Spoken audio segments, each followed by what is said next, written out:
قال الله تعالى وآية أخرى إن الله وملائكته يصلون على النبي يا أيها الذين آمنوا صلوا عليه وسلموا تسليما اللهم صل على محمد وعلى آل محمد كما صليت على إبراهيم وعلى آل إبراهيم إنك حميد مجيد اللهم بارك على محمد وعلى آل محمد كما باركت على إبراهيم وعلى آل إبراهيم إنك حميد مجيد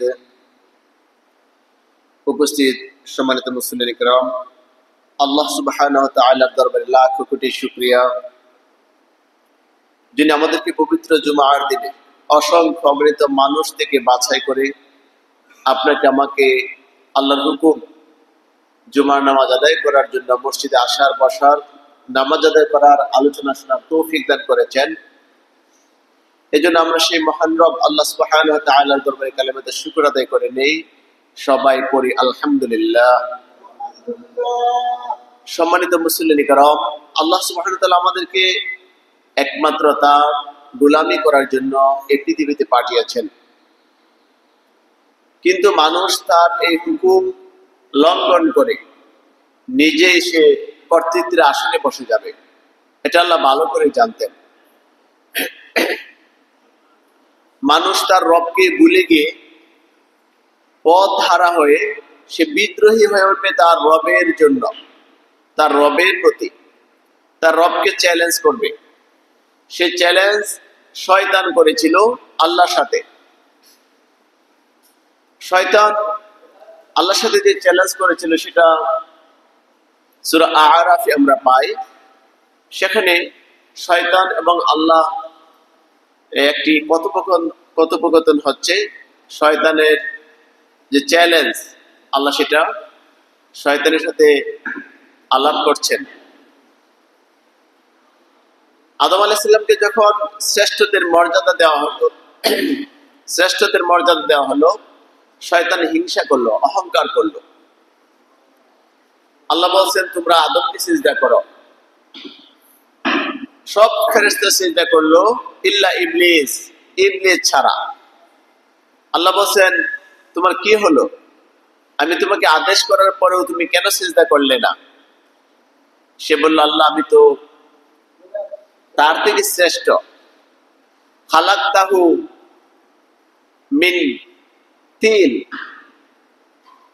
আমাকে আপনি সৃষ্টি করেছেন আগুন থেকে, আর তাকে সৃষ্টি করেছেন আপনি মাটি থেকে। আপনি আদমকে সৃষ্টি করেছেন মাটি থেকে, আর আমাকে সৃষ্টি করেছেন আগুন থেকে।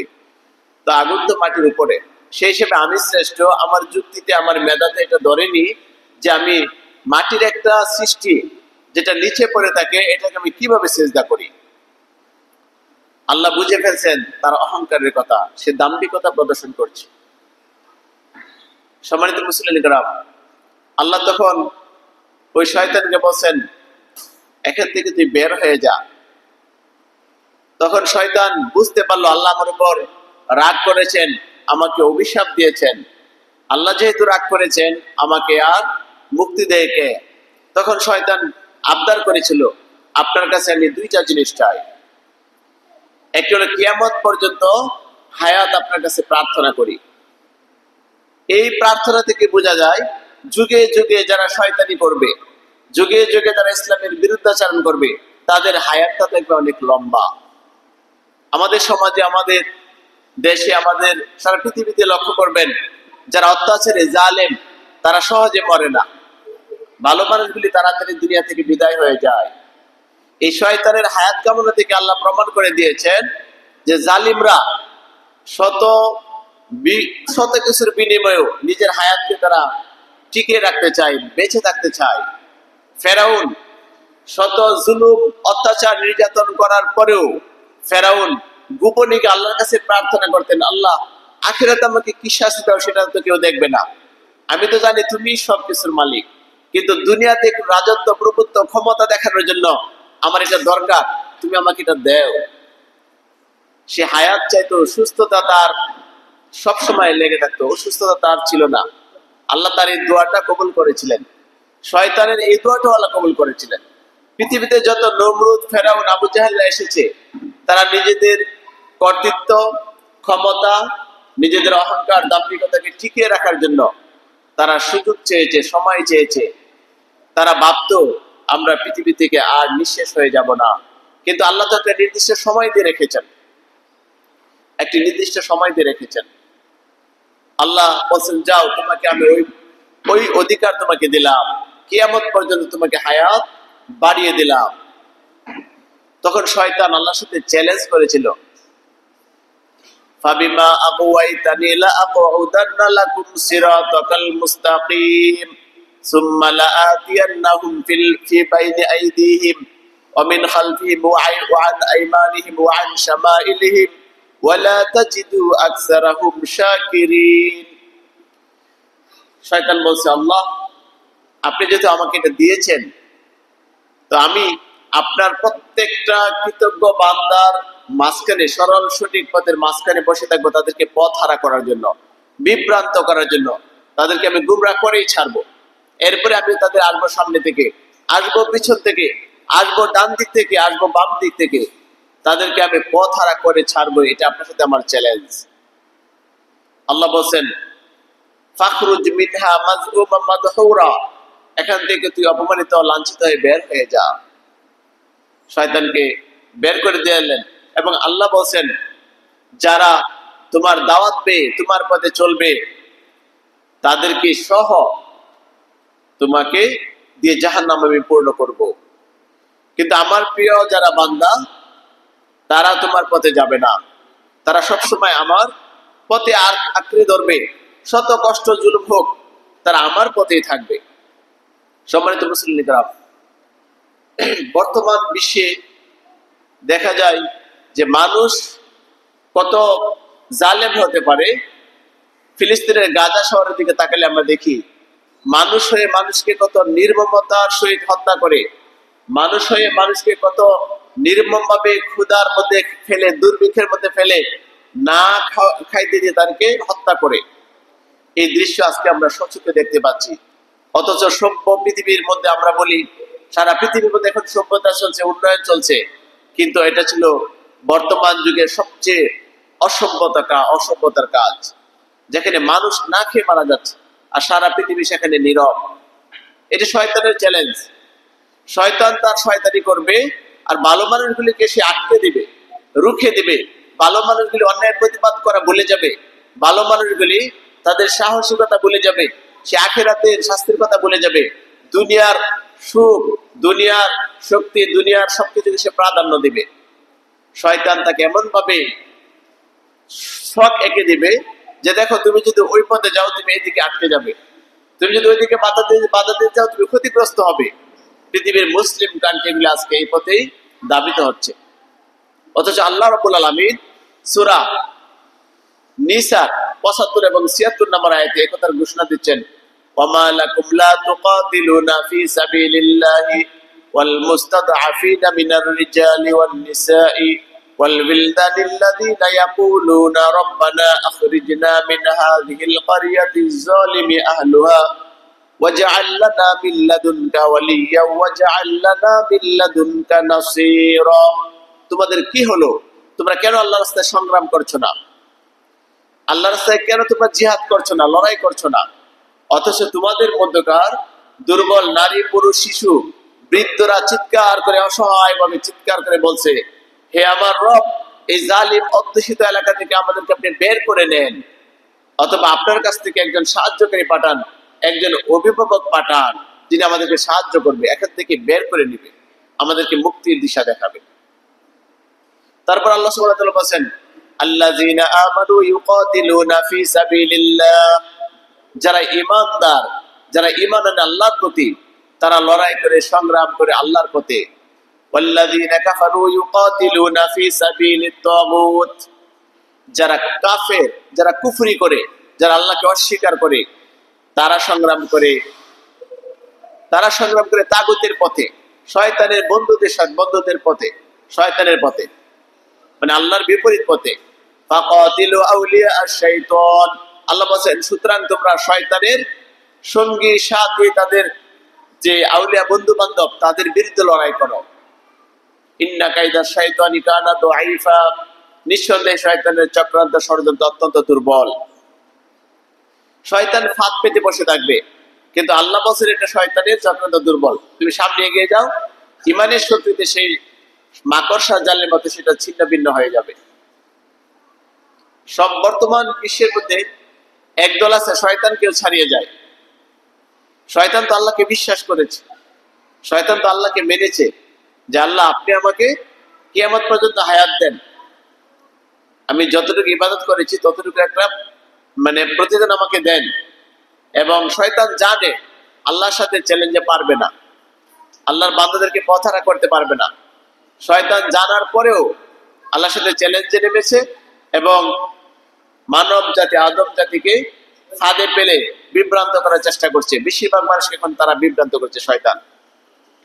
কিন্তু শয়তানের চেয়ে এক ধাপ এগিয়ে একদল আছে নাস্তিক, যারা আল্লাহকে বিশ্বাস করে না। শয়তান তো বিশ্বাস করে, সূরা পড়লে দোয়া পড়লে শয়তান পালিয়ে যায়। নির্দিষ্ট একটা এরিয়া যখন আজান হয় শয়তান পালিয়ে যায়, কারণ শয়তান জানে আল্লাহ আছে এবং আল্লাহর কুদরত, আল্লাহর ক্ষমতা অনেক বেশি। শুধু অহংকারের কারণে শয়তান তার শয়তানি করা শুরু করেছে। আমাদের মধ্যে অনেক মানুষ এরকম আছে, সবকিছু জানে, জানার পরেও দুনিয়ার জন্য, দুনিয়ার সুবিধা, দুনিয়ার সুখ, দুনিয়ার ক্ষমতা, কর্তৃত্বের জন্য সে আল্লাহর বিধানকে উল্লঙ্ঘন করতে পিছপা হয় না। সে দাম্ভিক হয়ে ওঠে, অহংকারী হয়ে ওঠে, আল্লাহ সিদ্ধান্তকে ভুলে যায়। তো নাস্তিকরাও এরকম একটা সবচেয়ে অকৃতজ্ঞ, যে শয়তান তো অকৃতজ্ঞ আছে, আবার শয়তান আল্লাহর কৃতজ্ঞতাও প্রকাশ করে। কিন্তু নাস্তিকরা কি করে? আল্লাহকে স্বীকারই করে না, বলছে আল্লাহ বলতে কিছু নাই। তারা আল্লাহকে স্বীকারই করে না, সুতরাং তারা শয়তানের চেয়েও বড় জালিম হয়ে গেছে, তারা অস্বীকার করছে আল্লাহকে। তা আমাদের সন্তানরা যেন এরকম না হয় যে আল্লাহ রাব্বুল আলামিন যে আছে প্রতিটা নিয়ামতের এক একটা অংশে অংশে আল্লাহর অস্তিত্ব বিরাজমান, সুবহানাল্লাহ। তো সেই তুলনায় আমরা আল্লাহর প্রতি যেভাবে দাবিত হওয়ার কথা, আল্লাহর আনুগত্য করার কথা, আল্লাহর ইবাদত করার কথা, সেরকম কিন্তু আমরা করছি না। মুসলমান জাতি আজকে পরকাল থেকে ফিরে গিয়েছে। গত জুমে আমি এটা আলোচনা করেছিলাম, আখিরাত থেকে আমরা অনেক দূরে সরে গিয়েছি, আখিরাতের চিন্তা আমরা ভুলে গিয়েছি। অথচ সূরা জুমারে আল্লাহ সুবহানাহু ওয়া তাআলা এটাই বলেছেন যে মানুষ কি করবে। আল্লাহ বলেছেন আলা লিল্লাহিদ দীনুল খালিস, সাবধান, একনিষ্ঠ ইবাদত কেবল আল্লাহরই প্রাপ্য। একনিষ্ঠ ইবাদত এখানে কেন বলা হয়েছে? আমাদের মানুষ আল্লাহকে ছাড়াও কিন্তু অন্য কারো ইবাদত শুরু করে দেয়। উদাহরণস্বরূপ আমরা বাংলাদেশে বলতে পারি, আমাদের মানুষগুলি সরাসরি শয়তানের ইবাদত না করে আল্লাহর সাথে শরীক করার মাধ্যমে শয়তানের ইবাদত করছে। শয়তানি এগুলি মাথার মধ্যে ঢুকিয়ে দিচ্ছে। কিভাবে? মানুষ এক এক পন্থায় শিরক করছে, এক এক জায়গায় এক এক পন্থায়, বিশ্বাসের জায়গা থেকে, আমলের জায়গা থেকে, মানুষের ধ্যান ধারণা, মানুষের দুনিয়ামুখী জীবনযাত্রার থেকে, এক এক জায়গা থেকে মানুষ শিরক করছে এবং কুফরি করছে। একটা সহজ উদাহরণ দিলে আপনারা বুঝবেন।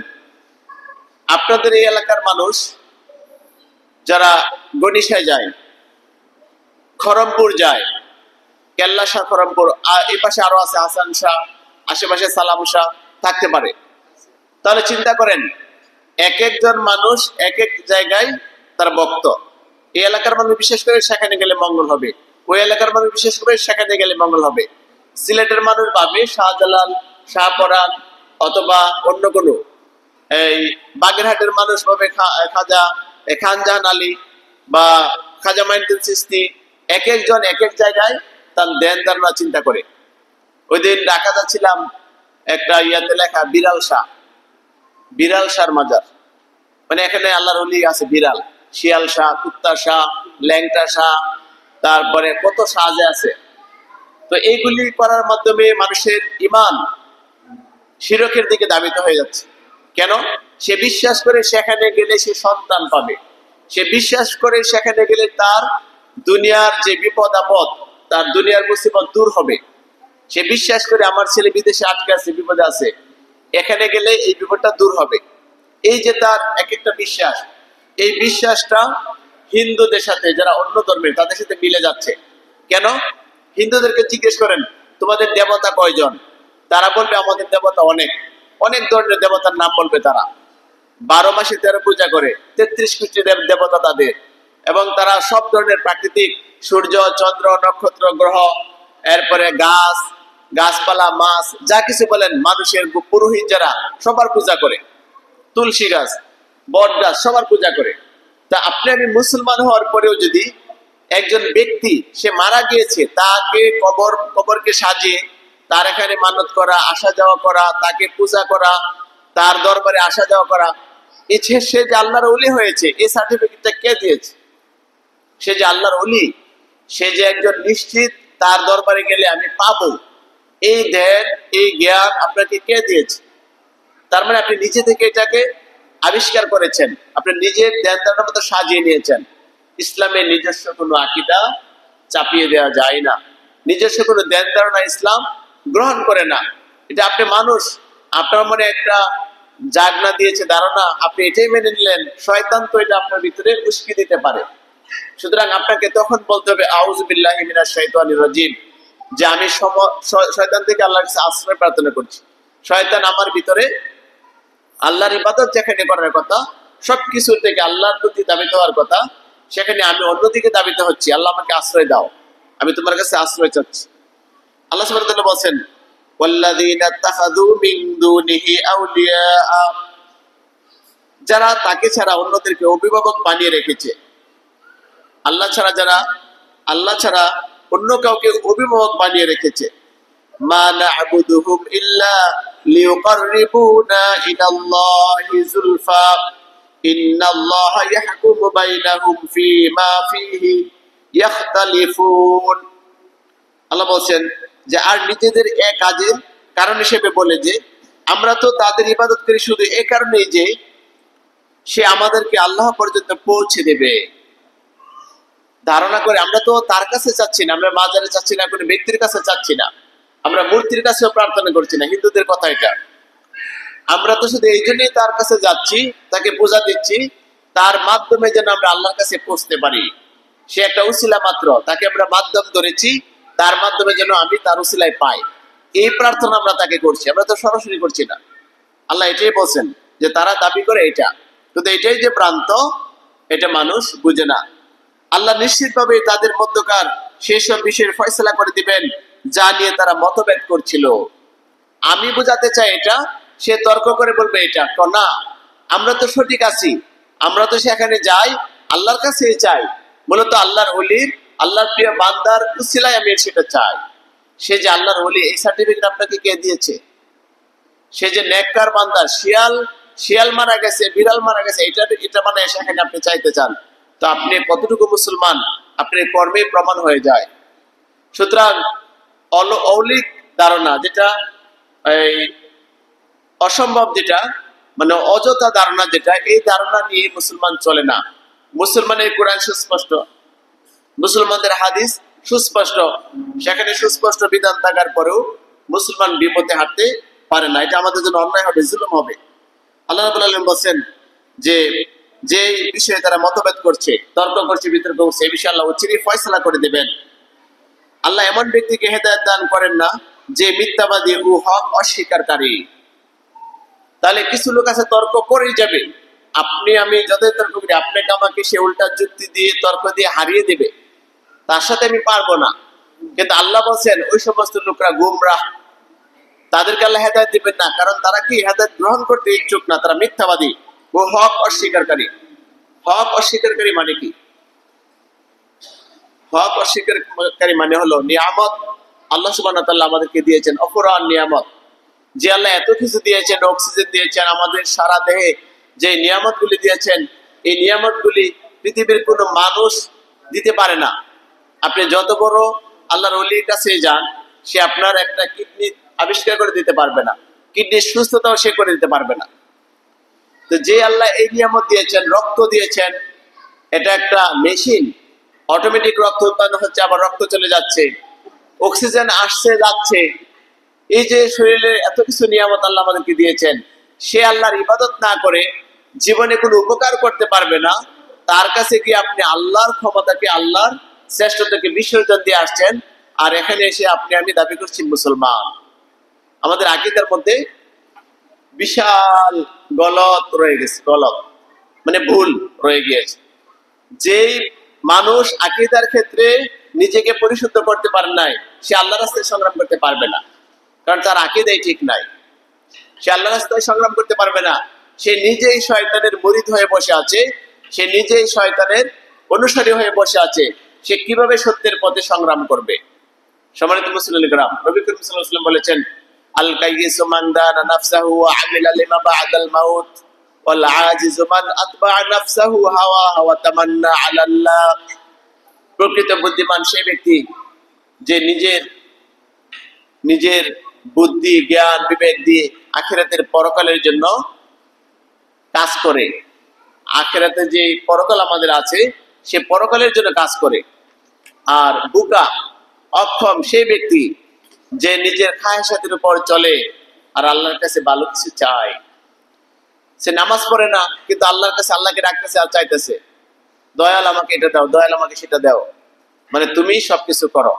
কিন্তু আল্লাহ বলছে হাইয়া আলাস সালাহ, তুমি নামাজের দিকে যাও, আল্লাহর আহ্বান, নবীজির শিখানো পথ, সেই দিকে না গিয়ে সে ধ্যানে চলতে চায়, তার মন গড়া মতো সে চলতে চায় খায়সাতের উপর। সে নামাজ পড়ে না, সে ভালো করে সমাজের মানুষের উপকারে আসে না, সে ধ্যানে চলে গেছে, সে সারাদিন রাস্তা রাস্তায় ঘুরে, স্ত্রী সন্তানের কোনো খবর নাই। তাহলে এরকম মানুষের, সে তো আসলে ইসলামটাই বুঝে নাই। সে নিজের খায়সাতের উপর চলে, অথচ নিজেকে দাবি করছে সে স্বচ্ছ, সে মানুষের কোনো ক্ষতি করে না, সে কারো কোনো উপকারও তো করে না, ক্ষতি করে না, উপকারও তো করে না, বরঞ্চ সে ক্ষতি করছে। এই জন্য ক্ষতি করছে বলবো, তোমাকে তো আল্লাহ সৃষ্টি করেছেন মানুষের উপকারের জন্য, আল্লাহর দ্বীন প্রতিষ্ঠা করার জন্য, মাজলুমকে অত্যাচার থেকে বাঁচানোর জন্য। আর তুমি নিজেকে সাধু বানিয়ে শয়তানের অপপ্রচার, শয়তানের শক্তিকে মাঠে মানে প্রতিষ্ঠিত হতে দেখে তুমি নিজেকে আড়াল করে নিজেকে সাধু সন্ন্যাসী বানিয়ে রেখেছ। অথচ তোমাকে আল্লাহ বানিয়েছে অস্ত্র হাতে নিয়ে জিহাদ করার জন্য। শয়তানের সাগরেদ, শয়তানের যারা তাগুত, ইসলামের বিপক্ষে চলে, তাদের বিরুদ্ধে তোমাকে আল্লাহর বাণী সমন্বিত করার জন্য, সমুন্নত করার জন্য। আর তুমি নিজেকে গুটিয়ে নিয়ে তুমি আল্লাহর ওলি দাবি করছো, এটা কখনো মানুষের কাজ হতে পারে না। সুতরাং ইসলামে কোনো বৈরাগ্যবাদী নেই, বৈরাগ্যবাদের কোনো ইসলামের স্থান নেই। ইসলামের মধ্যে মানুষের জীবনটা হবে সংগ্রামী, মানুষ তার জীবনকে সংগ্রাম হিসাবে নেবে। নামাজ পড়া এটা একটা সংগ্রাম। 5 ওয়াক্ত নামাজ পড়া কিন্তু চারটিখানি কথা নয়, এত সহজ না। 5 ওয়াক্ত নামাজ জামাতে আদায় করা এত সহজ নয়। যদি সহজে, আপনি যারা আজকে যারা মসজিদে এসেছেন, আপনারা বুকে হাত দিয়ে বলেন, 1 সপ্তাহ চলে গেল, গত সপ্তাহ থেকে আজকের এই সপ্তাহ জুমা পর্যন্ত 5 ওয়াক্ত নামাজ জামাতে আদায় হয়েছে কিনা?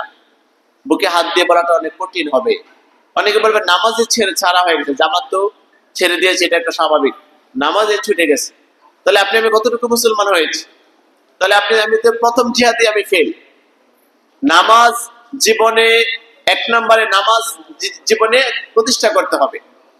তারপরে মিথ্যা কথা ছেড়ে দিতে হবে, সুদকে না বলতে হবে, ঘুষকে না বলতে হবে, ঘুষ যারা খায় তাদেরকে ঘুষ না খাওয়া থেকে মানে থামাতে হবে। এটা হবে সংগ্রাম, এটা হবে জিহাদ। ছেলে মেয়ে কতটুকু ইসলামের প্রতি আছে, এটার প্রতি আপনাকে লড়াই করতে হবে। ছেলে মেয়ে নামাজে আসছে না কেন, তাদেরকে রাত দিন পেরেশান হয়ে তাদেরকে নামাজে আনতে হবে, এটা হবে আপনার জিহাদ। নিজেকে ইমানের উপর দাবিত করতে পারলে তো আপনার দাজ্জালের ফিতনা থেকে, দাজ্জালের আক্রমণ থেকে আমরা বাঁচাতে পারবো। কিন্তু আমরা যে ইমান নিয়ে বর্তমানে বসবাস করছি, সেই ইমান নিয়ে লড়াই করা দূরের কথা, আমরা নিজেরা দাজ্জালের ফিতনা থেকে বাঁচতে পারবো না। দাজ্জালের বিরুদ্ধে লড়াই করবো কিভাবে? সুতরাং আমাদের এখন ইমানের বড় দাবি হয়েছে নিজের ইমানকে মানে পাকাপোক্ত করার জন্য আল্লাহর কোরআনকে হাতে নিয়ে পড়াশোনা করা। আল্লাহর কোরআন যারা ধরে ফেলেছে, আল্লাহর কোরআন যারা পড়বে, আল্লাহর কোরআন এমন একটি হেদায়েত গ্রন্থ, যে পড়বে সে হেদায়েত পেয়ে যাবে। নিয়ত থাকতে হবে হেদায়েত লাভের, নিয়ত থাকতে হবে যে আমি হেদায়েত পেতে চাই, আমি সঠিক পথ পেতে চাই। আর নিয়ত যদি খারাপ থাকে, আজীবন কোরআন পড়লেও লাভ হবে না। ভিতরে যদি কলুষতা লালন করার ইচ্ছা থাকে, তাহলে আজীবন কোরআন পড়লেও লাভ হবে না। কাফেররাও কিন্তু এখন কোরআন রিসার্চ করতেছে, তারা এখান থেকে গবেষণা করে অনেক কিছু উদ্ভাবন করতেছে, আবিষ্কার করছে, হেদায়েতের উদ্দেশ্যে না। কিন্তু অনেকে আবার মানে নিরপেক্ষ দিল নিয়ে পড়ে, অনেকে হেদায়েত হয়ে যায়। এটা একটা হেদায়েত গ্রন্থ। তো আমাদের উচিত হবে আল্লাহর এই কোরআনটাকে ধারণ করা। এই কোরআন আমাদেরকে জাহান্নাম থেকে বাঁচাবে এবং জান্নাতের পথ দেখাবে ইনশাআল্লাহ। কোন দুনিয়ার মানুষ আপনাকে আমাকে মুক্তি দিতে পারবে না। আপনার আমার কোন নেতা আপনাকে আমাকে মুক্তি দিতে পারবে না। কোন দল আপনাকে আমাকে জাহান্নামের আগুন থেকে বাঁচাতে পারবে না। দুনিয়ার অসুস্থতার মধ্যে কেউ কারো উপকারে আসে না। সেজন্য দুনিয়ার কোন নেতার মুহে, দুনিয়ার কোন দলের মুহে না পড়ে আমরা ইসলামের দিকে ধাবিত হই। সেই ইসলাম, সেই নবীজির আদর্শ আমাদেরকে দুনিয়াতে মুক্তি দেবে, আখিরাতে মুক্তি দেবে ইনশাআল্লাহ। তাহলে আল্লাহ রাব্বুল আলামিন, মা বোনেরা যারা এসেছেন তারাও একটি কথা মনে রাখবেন যে আমরা ইসলামে বিশ্বাসী। আমাদের জীবন ইসলাম, আমাদের মরণ ইসলাম। আমরা জানাজার নামাজে একটা দোয়া পড়ি, আল্লাহ আমাকে ইসলামের উপর জীবিত রাখো এবং মরণটা দিও ইমানের উপর। এই দোয়াটা আমরা জানাজার নামাজে পড়ি। তাহলে আমাদের ইমান থাকবে এটাই, আল্লাহ যখন যেখানে মৃত্যু দাও আমাদেরকে ইমানের সেই মৃত্যু দিও। আর নবী করিম সাল্লাল্লাহু আলাইহি ওয়াসাল্লাম বলেছেন, যারা বিছানায় পড়ে মৃত্যুবরণ করবে সে যদি তামান্না করে আমি শহীদি মরণ পেতে চাই, আল্লাহ তোমার পথে সংগ্রাম করে যেন আমি শহীদি মরণ পাই, এই নিয়ত যে করবে সে বিছানায় মারা গেলেও শহীদি মরণ তার নসিব হবে। সুবহানাল্লাহ। এই জন্য মুমিনের তামান্না হবে জিহাদের তামান্না, মুমিনের তামান্না হবে সেই জন্য শহীদি মরণ লাভ করে। তাহলে শয়তান আমাদেরকে পথ নষ্ট করতে পারবে না, আমাদের ঈমান হারা করতে পারবে না। তাহলে আমাদের দ্বারা জিহাদ সম্ভব, সংগ্রাম সম্ভব। আল্লাহ রাব্বুল আলামিন আমাদেরকে যেন ইসলামের পথে চলা সহজ করে দেন।